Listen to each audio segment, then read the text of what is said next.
여러분, 러시아에서 소치에서 열리는 올림픽 이제 거의 마감 시간이 됐나요? 폐막식을 했나 모르겠습니다. 했습니까? 네. 언제나 그렇듯이 이 올림픽 경기는 휴먼 드라마가 많죠. 이번 올림픽에서, 동계 올림픽에서 여러분들은 어떤 장면들이 조금 이렇게 떠오르십니까? 많겠죠. 예. 그런데 잘 아시듯이 러시아가 1등을 했습니다. 맞나 모르겠어요. 그 1등에 안현수 선수가 아주 결정적인 공헌을 한 거 아시죠? 금메달이 미국하고 별 차이가 안 나는데 러시아가 1등을 하는데 이 안현수 선수가 금메달을 3개 3관왕이 됐더라고요. 왜 지금 이 안현수 얘기를 해야 되냐면 우리 교회에 이 안현수에 버금가는 그런 분이 한 분 계세요. 아세요? 예. 우리 이튼 아빠가 있는데 늘 볼 때마다 제가 생각이 나요. 우리 에릭 형제가 미국이 저 인재를 못 알아보고 말이죠. 너무 아쉬웠는데 보니까 이제 2등은 노르웨이가 한 것 같고 3등이 영국, 4등이 이제 미국인 것 같습니다. 그리고 우리 한국은 한 13위쯤 되는 것 같아요. 그런데 아시다시피 NBC 방송에서 누가 진정한 금메달인가, 이 금연아의 그 은메달 때문에 투표를 하고 있는 거 아셔요? 저한테도 막 카톡이 와서 투표하라고 저한테 막 그럽니다. 이런 모습을 보면서 여러분들은 어떤 마음을 느끼세요? 우리가 사는 세상은 지켜야 할 법과 제도들이 있지 않습니까? 그래서 경기는 심판을 선출하고 나라는 위정자를 선출합니다. 그들에게 이 모든 것들을 맡기죠. 이런 걸 쭉 보면서 그런 느낌을 좀 가졌습니다. 우리 하나님께서 이번 경기를 보셨을 때, 아니 지금 TV 방송을 통해서 투표를 하는 이런 모습들을 보셨을 때 하나님의 마음은 어땠을까? 혼자 그런 생각을 잠깐 해봤습니다. 사실 우리가 진정으로 순종하고 충성을 해야 될 분은 하나님인데, 아니 물론 이제 하나님을 섬기고 충성하는 이유 때문에 세상적 제도를 무시하라는, 무조건 무시하라는 것은 절대 아닙니다. 하나님을 섬기는 큰 맥락 속에서 사회 제도와 모든 룰에 우리가 이 순종하는 삶을 살아야 하겠죠. 오늘 사무엘상 12장을 가만히 살펴보면요, 어제 큐티했던 1절부터 18절까지의 내용이 사무엘 선지의 고별 설교입니다. 자, 왜 이렇게 올림픽 이야기를 장황하게 하냐면 한 번씩 흐름이 있는 것이죠. 세상은 스포츠로 정치력을 나타냅니다. 그런데 우리 사무엘 시대 때는 하나님이 사사를 통해서 통치하시던 신정 통치가 이제는 이스라엘 백성들이 그처럼 구하고 원했던 왕을 세워서 왕정 통치로 넘어가는 아주 역사의 전환점이 되기 때문에 이 사무엘 선지의 고별사는 참으로 중요합니다. 그런데 오늘 우리가 본문을 딱 읽으니까 어떤 내용으로 전개가 되냐면 이 사무엘 선지의 마지막 고별사 마지막 부분에 뭐라고 그러면 너희가 하나님을 멀리하고 그분을 의식하지 않으면 정말 손해다. 내가 여태까지 고별사를 한 그 말의 증거로서 지금 비가 내리게 할 것인데 너희들 잘 알다시피 지금은 우기가 아니고 건기다. 밀 베는 시기이기 때문에 이때에 비가 오면 너희의 죄악을 밝히 알리라. 하나님이 우레와 비를 보낼 것이기 때문에 이 말을 하는데 말이 끝나자마자 마른 하늘에서 벼락이 치고 천둥이 울립니다. 비가 내리는 거예요. 여러분 한번 생각해 보시죠. 하나님을 안 믿는 사람도 갑자기 일기가 변해서 천둥이 치고 벼락이 떨어지면 다들 두려워합니다. 그런데 지금 상황은 사무엘 선지가 하나님의 말을 대언하자마자 이 역사가 일어난 거예요. 우리는 어떻게 반응할 수 있을까요? 본문에도 확실하게 반응을 했습니다. 뭐라고요? 놀란 백성들이 사무엘에게 다가가서 기도를 요청하는 거예요. 사무엘이여, 우리를 위해서 제발 기도 좀 해주소서. 잘못했습니다. 우리가 죽지 않도록 지금 당신이 중보를 좀 해주십시오라는 내용이 오늘 전반 배경입니다. 사실 우리가 신약 시대를 살고 있고 복음 시대를 살고 있는데 우리가 이 복음 시대를 살면서 항상 하나님의 은혜, 하나님의 의를 노래합니다. 사실 복음을 영접한 사람에게는 늘 그렇게 은혜와 의가 나타나는 것이 사실입니다. 그러나 인간의 죄에는요, 하나님의 진노가 나타나는 것을 여러분들 믿으십니까? 하나님을 찾는 인간에게는 긍휼과 구원이 베풀어집니다. 그런데 하나님을 멸시하고 하나님을 떠난 인간들에게 하나님이 개입하실 때 그 개입은 어떻게 개입입니까? 진노로 개입을 하십니다. 왜? 하나님은 죄를 미워하시니까. 죄가 진리를 막아버리잖아요. 하나님을 제한하잖아요. 불의를 저지릅니다. 하나님 편에서 보면 이 죄야말로 하나님을 대항하는, 대적하는 정말 볼 수가 없는 그런 악입니다. 자, 우리 12절부터 18절까지 내용을 다시 한번 우리 함께 또박또박 한 목소리로 합독하시겠습니다. 16절부터 18절까지입니다. 우리 같이 시작. 너희는 이제 가만히 있어서 여호와께서 너희 목전에서 행하시는 이 큰 일을 보라. 오늘은 밀베는 때가 아니냐. 내가 여호와께 아뢰리니 여호와께서 우레와 비를 보내사 너희가 왕을 구한 일 곧 여호와의 목전에서 범한 죄악이 금을 너희에게 밝히 여호와께 아뢰매 여호와께서 그날에 우레와 비를 보내시니 모든 백성이 여호와와 사무엘을 크게. 자, 여기서 우리는 이 의미를 바르게 판단해야 되겠습니다. 우레가 천둥이 무섭게 칩니다. 아마도 강한 비바람이 불었겠지요. 이렇게 비가 세차게 내리게 하시는 그 이유, 하나님의 목적이 뭘까요? 18절에 잘 나와 있죠. 자, 두려워하라. 여러분, 이 사실을 통해서 백성들은 두려워합니다. 하나님은 진노하셨습니다.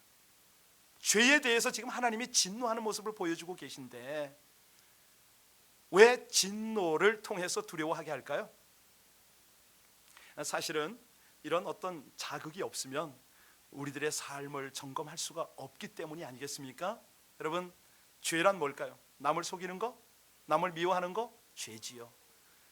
그런데 하나님이 오늘 여기서 지적하는 건 뭐냐면 우리 성가대가 찬양했듯이 하나님을 왕으로 섬기지 않고 자기 뜻대로 사는 것, 이것이야말로 나를 기만하는 엄청난 죄가 되는 것 너희가 왜 모르느냐? 오늘 하나님이 이걸 따지고 계십니다. 그럼에도 하나님께서 또 인간들을 긍휼히 여기시고 구원하십니다. 언제까지입니까? 하나님 잘못했습니다. 하나님 도와주십시오, 살려주십시오, 회개할 때까지죠. 자, 그렇게 우리가 하나님을 향해서 우리의 부족함과 죄인됨을 자백하면 언제든지 하나님께서 달려와서 우리를 사랑의 품에 안아주시는데요. 사실은 은혜 받는 길 특별히 어려운 길이 아니죠. 요즘에 토요일마다 저희가 이제 신앙명가 우리 여기서 하고 있지 않습니까? 토요일 날 저녁이 되면 부모님 손에 이제 아이들을 손잡고 들어옵니다. 요즘 아이들을 좀 알기 위해서 저도 많이 노력을 하는데요. 어떤 분이 어제 그런 걸 딱 보내주셨더라고요. 아이들을 알기 원합니다. 그랬더니 목사님, 요즘 애들 시험 문제 내면 답안 어떻게 쓰는지 좀 참고로 아세요 하고 보냈어요. 한국에서 온 겁니다. 그래서 제가 읽어봤는데요. 제가 문제를 읽어드릴 테니까 여러분들도 답을 한번 해보시기 바랍니다. 산에서 밥을 지어 먹으면 안 되는 까닭을 쓰시오. 산에서 밥 해 먹으면 안 됩니다. 왜 안 되죠? 그런데 이 아이는 뭐라고 썼냐면 거지로 오해받을까 봐. 문제 하나 더 낼까요? 한 문제는요, 친구가 교내 그림 대회에서 상을 받았을 때 어떤 말을 해 주어야 하나요? 꼬레. 꼬레. 좀 심한 말로 하면 꼴값 하네, 이런 말입니다. 이 아이들의 생각을 다 읽을 수가 없어요. 실제로 어제 저녁에 이건 실화입니다. 있었던 일입니다. 저녁에 늦어서 이제 저녁 식탁에서 저녁을 먹고 헤어지려고 하는데, 나이까지만 이야기할게요. 4살 반 된 아이가 계란 후라이가 탁 나오니까 그 계란 후라이를 가지고 던지고 놀더라고요. 바닥에 막 떨어지고 막 그랬어요. 예. 그래서 안타까워서 한마디 해주려고 했는데, 이 아이가 어떻게 반응을 할까, 어떻게 내가 교육을 하는 것이 가장 지혜로울까, 이 고민을 하다가 그 순간을 놓쳤어요. 그런데 잠시 후에 그 던지고 놀고 바닥에 떨어졌던 계란 후라이를 싹 국에다 집어넣는 거야. 지금 아빠가 듣고 있어요. 같이 봤어요. 근데 아빠도 말 못하고 저도 말 못했어요. 이게 어떻게 이 아이한테 어떤 방법이 좋은 교육인지 몰라서 잠시 생각을 하고 있었어요. 그러다가 제가 이쪽으로 나왔는데, 이제 오피스에 있는데 이 아이가 왔어요. 철랑철랑 따라왔어요. 그래서 제가 아이를 붙잡고 얘기를 했죠. 아무개야, 아까 네가 그 바닥에 막 던지고 놀던 그 계란 후라이를 국에 확 집어넣는데 목사님이 그걸 보고 마음이 얼마나 아팠는지 알아? 이제 기껏 제가 생각해낸 게 그거예요. 그렇게 얘기를 했더니 이 아이가 저를 딱 향해서 뭐라 그랬는지 아세요? 목사님, 진짜 마음이 아팠어? 그래. 되게 미안하네. 4살 반짜리가. 딱 그러면서 하는 말이, 오늘은 캔디 달라고 안 할게. 이게 결론이었어요. 간단한 대화를 통해서 저는 이 아이한테 완전히 녹아난 거예요. 그렇죠? 예, 인정해 준 거 아닙니까? 내가 잘못했다는 거예요. 여러분, 이스라엘 백성들이 하나님 앞에 이렇게 잘못했다고 회개를 하는데, 하나님 왕 세워달라는 거 잘못했어요, 회개를 하는데 하나님이 어찌하시겠습니까? 우리 하나님은 진노 중에도 긍휼을 베푸시고 진노 중에도 자기 백성 끌어안는 참 아버지가 되심을 믿으시기 바랍니다. 자, 20절 가서 한번 읽고 돌아오겠습니다. 같이요. 20절 다 같이 했습니다. 시작. 사무엘이 백성에게 이르되 두려워하지 말라. 너희가 과연 이 모든 악을 행하였으나 여호와를 따르는 데서 돌아서지 말고 오직 너희의 마음을 다하여 여호와를. 자, 사무엘의 경고를 듣고 이스라엘들이 왕을 요구했던 것이 큰 죄악이었음을 고백하니까 사무엘이 마음을 다해 그렇게 선포를 합니다. 여호와만을 섬기려는 거죠. 세상 것 쫓아봐라. 얼마나 헛되고 헛된가. 자, 그대들을 백성 삼으신 하나님께서 기뻐하시기 때문에 결코 너희를 버리지 않을 것이다. 죄를 용서하면 하나님은 긍휼을 베푸실 것이랍니다. 여러분, 사실은요, 오늘 같은 설교는 조금 좀 원색적으로 나가서 하나님의 진노를 좀 선포하고 싶습니다. 우리 하나님이 참을 만큼 참으셨거든요. 이 세대를 향하여 수많은 경고를 보내셨거든요. 이제 곧 우리 LA 땅이 나타나면 안 되겠지만 비권이라도 와서 건물을 다 흔들어 버리고 온 땅이 갈라져서 다 삼켜버릴 수도 있습니다. 우리 주님 재림이 속히 임하실 수도 있죠. 하나님의 진노는 그렇습니다. 자, 그런데 우리 하나님의 백성들을 향한 하나님의 마음은 어떠냐? 여러분, 하나님은 우리를 향하여 놀라운 계획을 가지고 계십니다. 늘 그 생각을 하시고 포기하지 않으시죠. 여러분, 그래서 우리에게 기대하시는 하나님의 찬란한 미래가 펼쳐질 수 있겠는데, 그렇게 미래를 위해서 오늘 본문을 통해 우리에게 주시는 하나님의 당부는 뭐냐? 오늘 3 분야로 나눠서 그 분야를 묵상하고 우리가 이 하나님의 은혜를 삶에 실천 한번 해보겠습니다. 여기 3 분야가 뭐냐면, 첫 번째는 하나님께서 하시는 일이 있습니다. 그리고 2번째는 사무엘이 하는 일이 있고요. 그리고 3번째가 백성인 우리가 할 일이죠. 자, 그러면 하나님이 하시는 일은 어디에 나오느냐? 22절을 우리 다시 한번 또박또박 함께 봉독하겠습니다. 시작. 여호와께서는 너희를 자기 백성으로 삼으신 것을 기뻐하셨으므로 크신 이름을 위하여서라도 자기 백성을. 하나님께서 하실 일을 여러분들 온전히 이것을 확신 가운데 붙들어야 합니다. 하나님은요, 우리 한 사람 한 사람의 찬란한 미래를 위해서 약속을 주고 계십니다. 이유는 딱 하나입니다. 하나님이 자녀를 기뻐하시기 때문이죠. 내 자녀, 내 아들, 딸을 결코 버리지 않겠다. 이것은 내 이름을 걸고 맹세한다. 우리 인간은 도무지 맹세할 수 없는 그런 존재지만 하나님은 한 번 하신 약속의 말씀을 어기신 적이 없습니다. 여러분 22절 가만히 또박또박 보세요.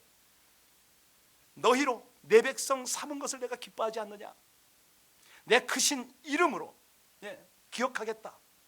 여러분 사실은 우리가 찬송도 하고 오늘 예배도 드리지만 바로 세상에 나가면은 어느새 하나님은 기억조차 없고 제멋대로 살아가는 모습이 우리 인생들입니다. 그런데 하나님은 여전하십니다. 변하는 그림자도 없이 신실하십니다. 왜 그렇다고요? 내 백성이기 때문에 그렇다 이렇게 말씀하십니다. 여러분 우리의 행위가 아니에요. 우리의 신분 때문에 사랑하시고 기뻐하신다, 이것을 분명히 하십니다. 누가복음 15장에 정말 우리를 위로하는 귀한 은혜의 말씀이 나오지 않습니까? 아버지 괴롭히고 재산 다 허비하고 방탕하다가 돌아온 누구요? 네, 돌탕. 그 돌탕 돌탕을 끝까지 기뻐 받으시는 아버지의 모습이 나옵니다. 거짓골로 돌아왔지만 그럼에도 아버지는 기쁨으로 영접했습니다. 이유가 뭐라고요? 부모와 자녀 관계이기 때문에. 여러분 이 관계가 끊어지지 않는다고 말씀하십니다. 하나님을 잊고 엉망으로 살 때도 사랑하신 하나님께서 여러분들이 하나님의 말씀대로 순종하기만 하면 무엇 아끼겠습니까? 여러분들을 통해서 얼마나 큰 영광을 이루시겠습니까? 이 은혜가 일생 동안 자자손손 함께 하시기를 주님의 이름으로 축복합니다. 자, 그래서 24절에 뭐라고 그러셨습니까? 우리 24절 함께 봉독합니다. 시작. 너희는 여호와께서 너희를 위하여 행하신 그 큰 일을 생각하여 오직 그를 경외하며 너희의 마음을 다하여 진실히 섬기라. 그렇습니다. 우리 하나님이 진노보다도 진노를 나타내시는 이유는 긍휼히 여기는 것을 깨닫게 하기 위해서 아닙니까? 그만큼 당신의 백성들에게 관심이 있고 사랑이 있다는 것이죠. 여러분 하나님은 여러분과 저에게 더욱 풍성한 은혜와 사랑을 마음껏 누리고 살기를 원하심을 믿으시길 바랍니다. 자, 그러면 이제 사무엘이 하는 일이, 그가 할 일이 어떤 일인가? 우리가 이 하나님의 풍성한 사랑을 마음껏 경험하고 누리고 나누기 위해서 해야 할 일이 무엇인가? 그것이 뭐냐면요, 하나님은 진노하셔도 그 진노 중에 긍휼을 구하는 것을 잊지 말아라. 사무엘의 이름의 뜻을 아십니까? 네, 사무엘은요 이름 안에서부터 기도와 관련성이 있습니다. 그 어머니 한나가 자식이 없어 눈물로 기도했지 않습니까? 그 응답으로 사무엘을 얻었습니다.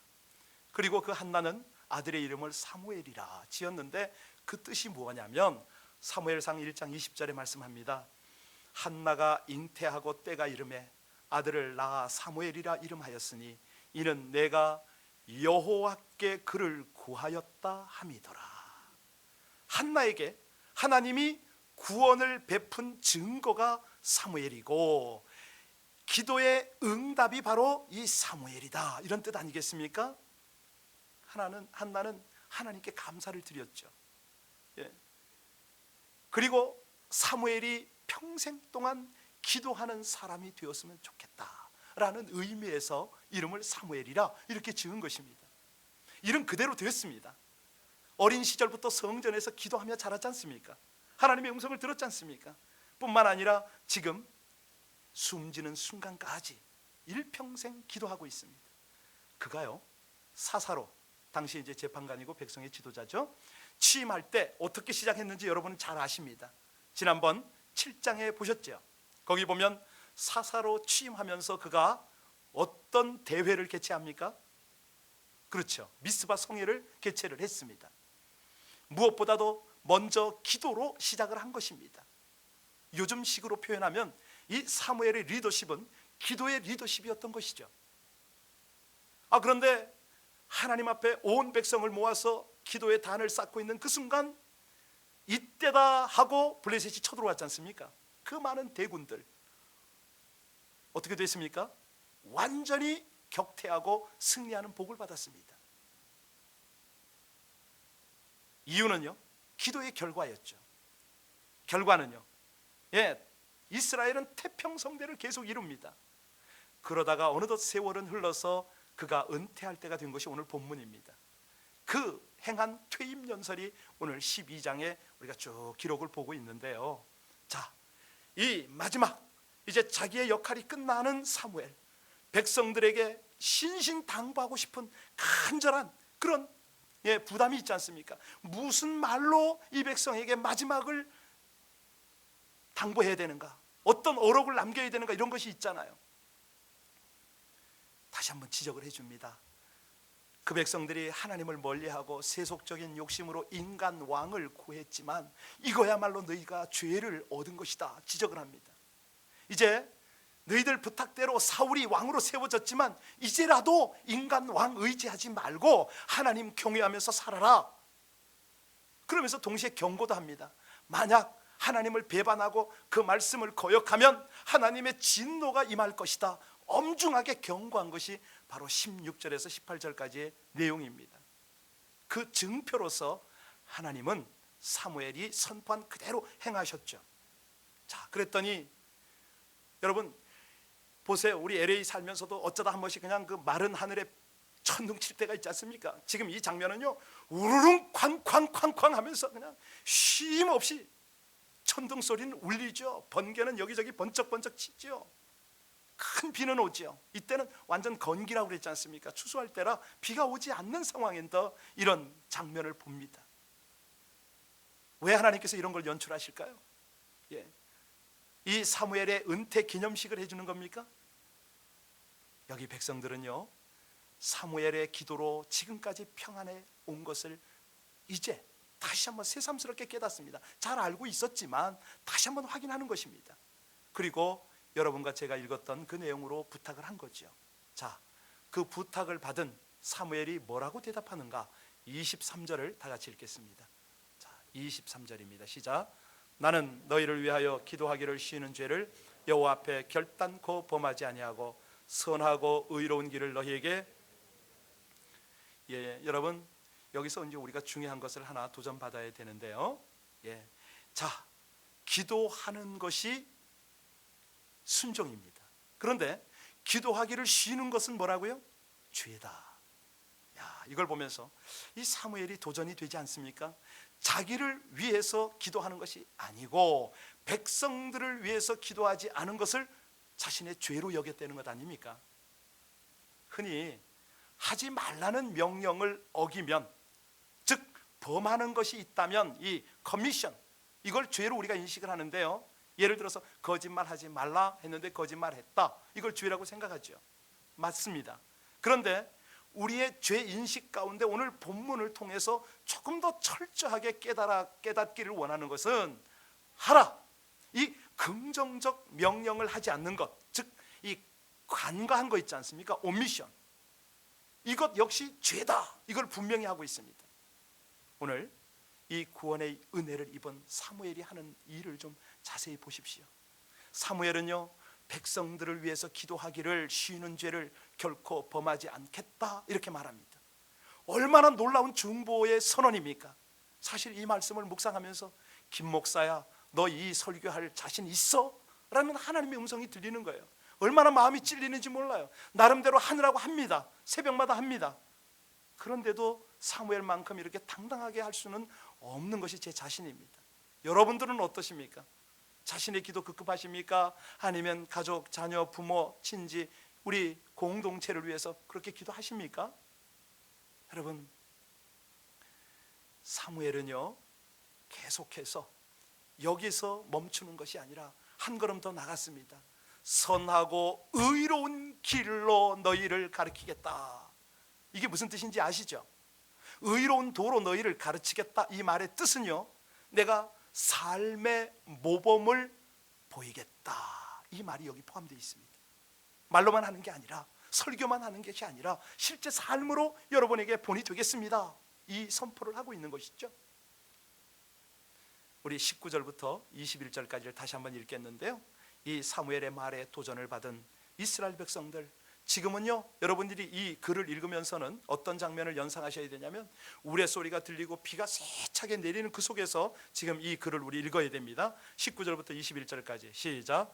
모든 백성이 사무엘에게 이르되 당신의 종들을 위하여 당신의 하나님 여호와께 기도하여 우리가 죽지 않게 하소서. 우리가 우리의 모든 죄에 왕을 구하는 악을 더하였나이다. 사무엘이 백성에게 이르되 두려워하지 말라. 너희가 과연 이 모든 악을 행하였으나 여호와를 따르는 데에서 돌아서지 말고 오직 너희의 마음을 다하여 여호와를 섬기라. 돌아서서 유익하게도 못하며 구원하지도 못하는 헛된 것을 따르지 말라. 그들은 할렐루야. 여러분, 이 당부를 마음속에 잘 새겨야 합니다. 우리가 사무엘의 기도만큼은 못해도 그래도 가장 기본적인 기도는 할 수 있었으면 좋겠습니다. 대속의 십자가에 죽으시고 이제는 부활하셔서 지금은 하나님 우편에서 끊임없이 중보하시는 예수 그리스도, 그분을 의지하여 하나님의 주권과 통치를 인정합니다. 세상 섬기며 내 뜻대로 살아왔던 많은 날들을 회개하오니 주여 다스려 주옵소서. 최소한 이런 기도는 있어야 되겠습니다.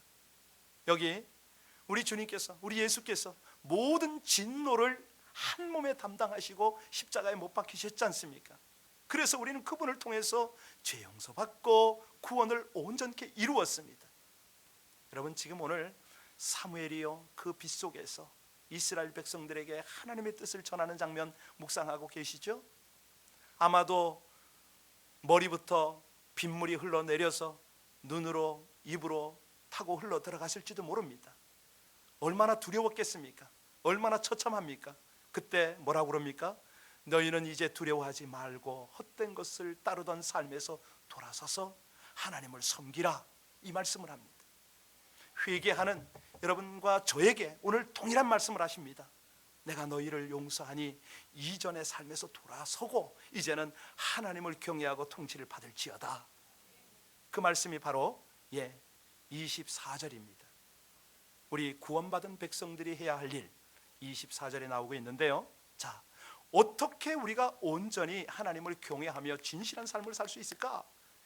이것은요, 하나님의 당부기도 하지만 이거는 어마어마한 자원입니다. 파워입니다. 능력입니다. 이것을 가지면 이 세상을 넉넉히 승리하며 살 수가 있는 것이죠. 우리 24절 다 같이 봉독합니다. 시작. 너희는 여호와께서 너희를 위하여 행하신 그 큰 일을 생각하여 오직 그를 경외하며 너희 마음을 다하여 진실히 섬기라. 아멘입니까? 여기 경외하는 것이 나왔습니다. 24절 후반부에 보시면 첫째로 경외한다. 여러분, 경외하라 무슨 말입니까? 하나님을, 그렇죠, 두려워하라. 아니, 우린 여기서 생각해야죠. 하나님께서 나를 위해서 이처럼 큰 일을 행하셨는데, 아니 그 일을 생각하고 감사해야죠. 하나님 왜 두려워해야 합니까? 라고 질문해야 됩니다. 그렇죠? 여기서 말씀하시는 두려움은 거룩한 두려움을 말합니다. 앞부분에 이 하나님께서 사무엘이 기도했을 때 비가 오는 그 절기에 폭우를 부으시고 우레를 천둥을 막 발하셨지 않습니까? 이제 백성들이 그 모습을 똑똑히 봤으면 하나님을 두려워하라, 하나님을 무서워하라는 거죠. 사실은요, 정말 하나님의 제대로 된 진노가 내리면은 이제는 피할 길이 없습니다. 산들이 갈라지지 않습니까? 이 암혈과 토굴이 입을 벌리고 우리를 다 빨아들이지 않습니까? 불벼락이 떨어지고 정말 많은 이 시대 사람들이 이야기하듯이 핵전쟁이 벌어져가지고 뭐 하늘로부터 불이 임한다, 감당치 못할 그런 진노가 떨어집니다. 여러분, 여기 그런 진노가 오든 말든 우리가 해야 할 일은요, 여호와를 경외하라는 것이죠. 하나님을 더 두려워하라는 것입니다. 그것이 두려운 것이 아니고 하나님을 더 두려워하라. 거룩한 두려움을 품어라. 24절 하반절에 그 다음에는 어떤 일을 하라고 그러시냐면 섬기되 진실하게 마음을 다하여 섬기라, 이런 말씀을 하십니다. 여러분, 봉사도 여러 종류가 있는 거 아시죠? 하나님을 섬길 때 착하고 충성된 진실한 섬김, 이걸 하나님이 보시겠다는 것입니다. 그런데 그것은요, 하나님을 경외하는 것과 맞물려서 이 진실한 섬김이야말로 파워입니다. 능력입니다. 어마어마한 하나님의 역사가 펼쳐지는 통로가 되는 것이죠. 그 속에 보면 여러 가지 아픔과 어려움이 있겠지만 하나님이 그 일을 통해서 이루세요. 잠시 후에 좀 더 설명하기로 하고요. 자, 이 마지막으로 우리 25절 읽겠습니다. 우리가 능력으로 잡아야 하고, 그렇죠? 정말 이 백성들이 마지막 때 해야 되는 일, 구원받은 백성들이 마땅히 할 일. 25절 다 같이요, 시작. 만일 너희가 여전히 악을 행하면 너희와 너희 왕이 다. 중요한 것은 계속적으로 왕의 통치와 더불어서 악을 행하면 망한다, 이 사실을 분명하게 선을 그어서 설명하세요. 즉 너희의 악이 너희를 망친다, 이 말씀을 하시는 겁니다. 여러분, 여기서 이제 우리가 하나 교리적인 건데 잠깐만 살피겠습니다. 성경이 말하는 선과 악의 기준이 뭘까요? 여러분, 이것을 쉽게 우리가 이해할 수 있는 방법이 있는데요, 한마디로 성경이 말하는 선은 제 역할, 제 구실을 말합니다. 사람이 하나님께서 마땅히 준 본분을 감당하지 아니하면 그 사람은 악하다, 이 말씀을 합니다. 제 구실을, 제 역할을 제대로 하면 그 사람이 선하다는 것이죠.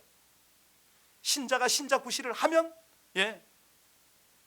그 신자는 선한 신자고, 신자임에도 불구하고 계속 게으르거나 자기의 직임을 거역하면 악하게 되고 망한다, 이런 말입니다.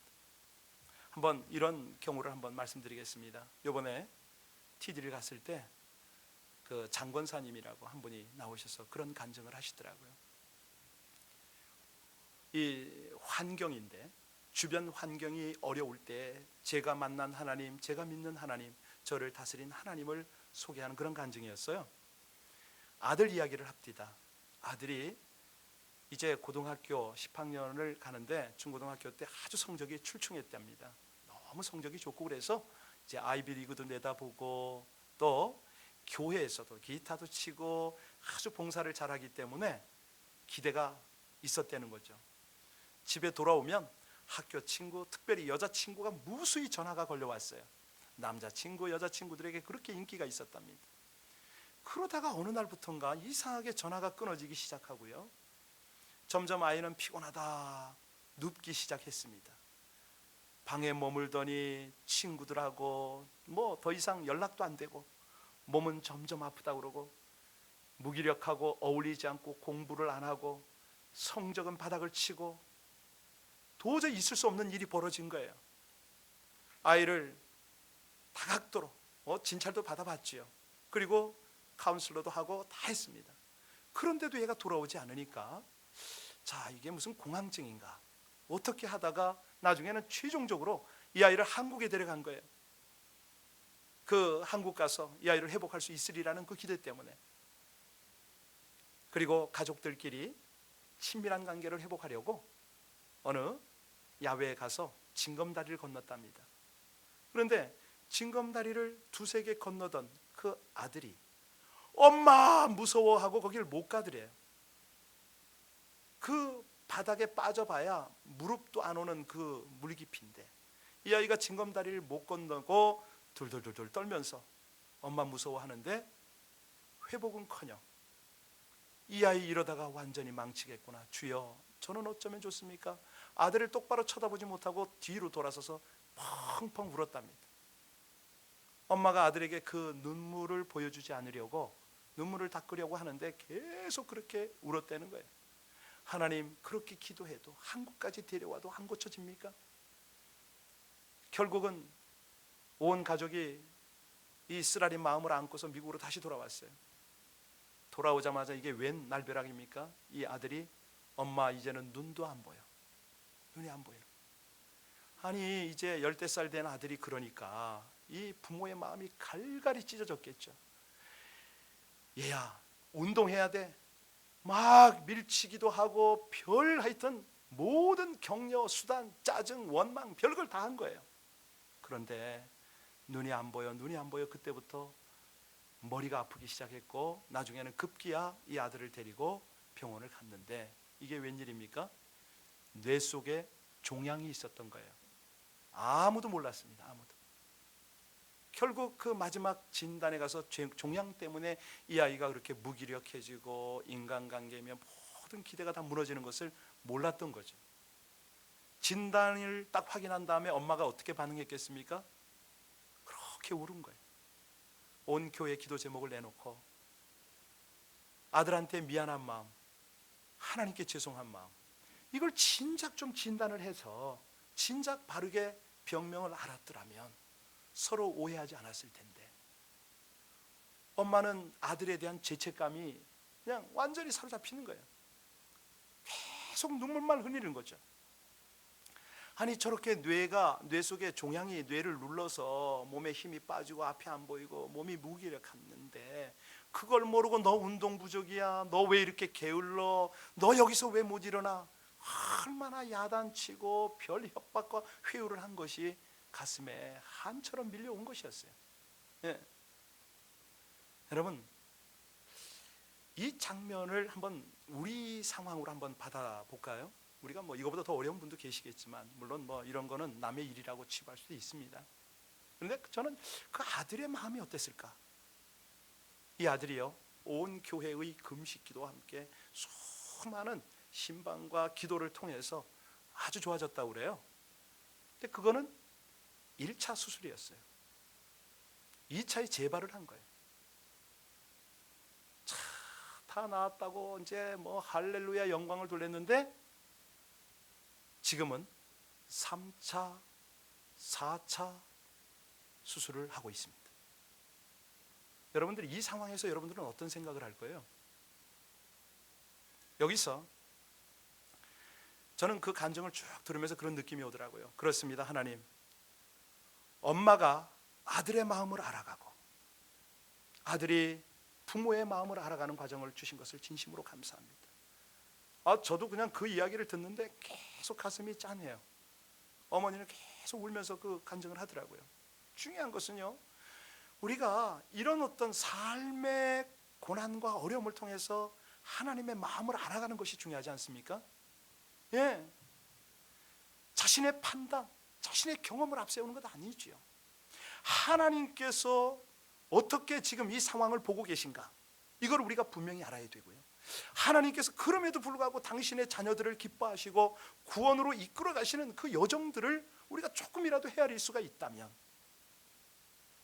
우리가 이 하나님의 구원의 감격을 가지고 정말 나눌 수가 있겠다는 것이죠. 선한 갈망을 나눌 수가 있겠습니다. 여러분, 그래서요, 이런 어떤 아픔과 고통 앞에서 가장 중요한 것은 자신의 변화를 한번 점검해보고 나아가서 아름다운 화해를 만들어낼 수가 있고, 그 화해라는 것은 이웃 간의 화해뿐만 아니라 더 중요한 것은요, 하나님과 우리 간의 화해 아닙니까? 그 일을 위해서 예수께서 십자가를 지셨죠. 우리가 한 번뿐인 삶입니다. 지금은 중요한 것이요,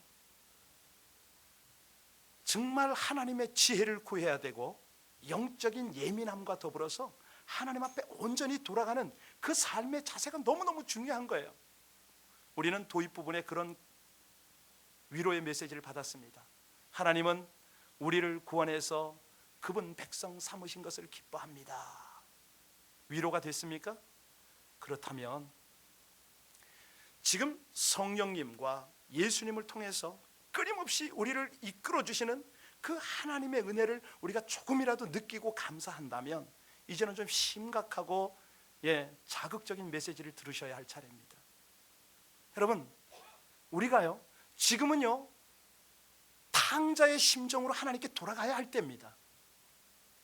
인정하시겠습니까? 왜냐하면 신랑이 지금 잔치를 벌이려고 오려고 지금 준비하고 계시기 때문이에요. 우리가 우물우물 세상에서 이렇게 그냥 세상 기준으로 살다 보면 천국문 닫힐 수가 있어요.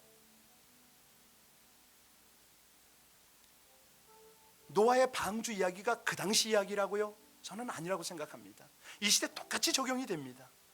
여러분, 방주의 문이 닫히기 전에 깨어서 주님 앞에 나갈 수 있기를 주님의 이름으로 축복드립니다. 아직 내 코에 호흡이 남아있고 내가 기도할 수 있을 이때에 하나님을 내 인생의 왕으로 좀 모셔야 되겠죠. 그렇게 하나님이 우리를 부탁하지 않습니까? 너희는 내 기대라는 거 아닙니까? 이 마지막 세대에 내가 남겨둔 마강한 화살과 같고 내 수중에 그 보석과 같은 검이다. 여러분, 그렇습니다. 이제 마지막으로 지옥 불이 점화되기 전에, 그 불이 점화되면 방법이 없습니다. 하나님의 마지막 진노가 임하기 전에 우리는 하나님의 은혜 속으로 들어가야 합니다. 하나님의 영광 속으로 들어가야 합니다. 하나님의 그 영화로운 우상 속으로 들어가시기를 주의 이름으로 축원합니다. 시간 많이 없습니다. 계속 뭐 이렇게 신앙생활해도 되겠지, 스스로를 속이지 마십시오.